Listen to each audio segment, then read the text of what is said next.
Hey, Jeff here, your YouTube reviewer of New England brews, and welcome back. Today another beer from Vermont, and this is from the McNeill's Brew Pub out of Brattleboro, Vermont. This is the McNeill's Extra Special Bitter Ale. This one they serve on tap at the brew pub, as well as it is available in select stores around New England. One of the a dozen or so bottled beers that they make available to the general public outside of the brew pub. This extra special bitter is in the style of the English tradition, and it comes in with an ABV of 5.5%. So, I don't really notice much of an excitement on the label. I mean, the label's got a nice piece of artwork, and all of these McNeill's Brewery beers have this kind of really colorful piece of artwork that accompanies the bottle. So, I'm going to get right into this right away and pour it and see what I'm going to get. Open up the cap and give it a pour into another former brewery, a glass from another former brewery of Vermont, the old Catamount Brewery. This is their Ethan Allen glass, which probably could have used a bit of a cleaning beforehand, but I guess it's all right on the inside.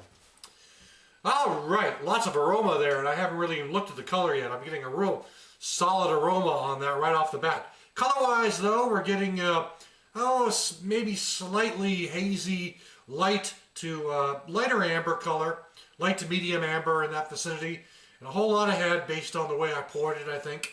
A lot of carbonation. It's really bubbling up this glass pretty significantly, as you may be able to see.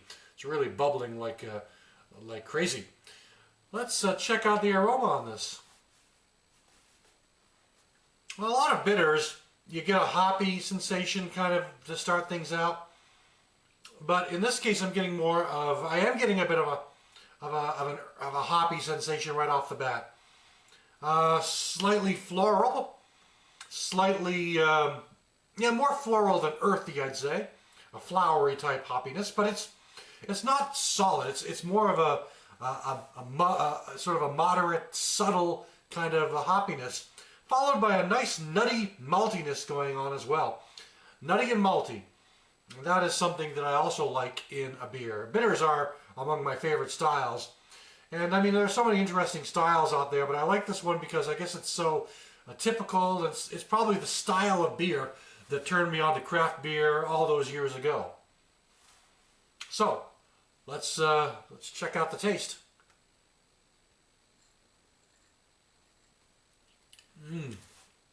Oh, there's definitely a nice, sweet character here.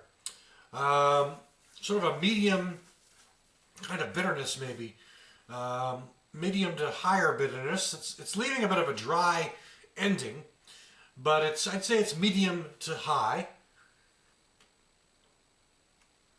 But what I really get, the floral aroma of the hops, turns into kind of a more sweeter, sugary, hoppy taste.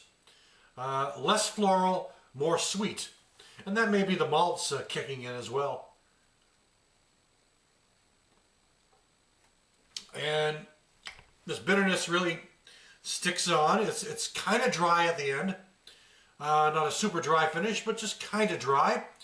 But it's smooth all around. Kind of complex.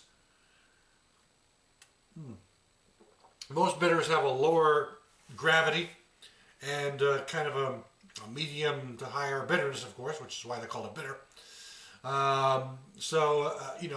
Compared to high gravity lager that you can buy, some of those malt type liquors, this is a much more milder sensation than you would get with one of those, obviously. Though there's no real comparison in the style. I'm just thinking of high gravity versus low gravity, and all of a sudden I thought of high gravity beers, though I'm not sure why. It just kind of came to mind, because this is definitely not high gravity. It's definitely a real, well balanced, moderately hopped, slightly fruity or sweet caramel taste. It's got a lot going on here, a lot of positive stuff going on here to make it a rather desirable, appealing beer. Quite a likable one, and this head really is lingering. I didn't have it out of the fridge too long, maybe 5-10 minutes. But this also moved with me from my previous apartment to this house I'm living in now, so it may have bounced around a little bit, and maybe some of those carbonation bubbles built up on the inside before I had a chance to open it. So, but anyway, it's a nice beer. It's from McNeill's. This is McNeill Brewery of Brattleboro, Vermont. This is their extra special bitter ale. Thanks for stopping by. I'll catch you again next time.